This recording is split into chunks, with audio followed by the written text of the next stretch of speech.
First generation وار پچھلے زمانوں میں جنگیں تعداد کی بنیاد پر لڑی جاتی رہی ہیں، جس کو آپ فرسٹ جنریشن وار بھی کہہ سکتے ہیں۔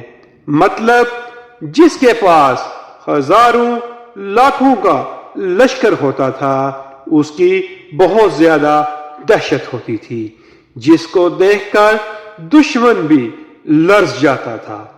پچھلی صدی میں بہت سی عملی اور تکنیکی ترقی ہوئی۔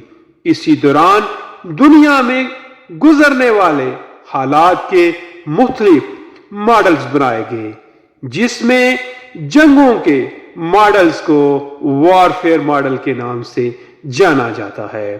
1648 عیسوی میں اس اصطلاح کو استعمال کیا گیا اور اسی کی بنیاد پر امن معاہدہ ٹریٹی آف ویسٹفیلیا کیا گیا۔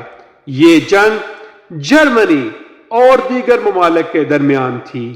یہ جنگ فرسٹ جنریشن وار کہلاتی ہے، جس میں قریباً 80 لاکھ افراد قتل ہوئے تھے۔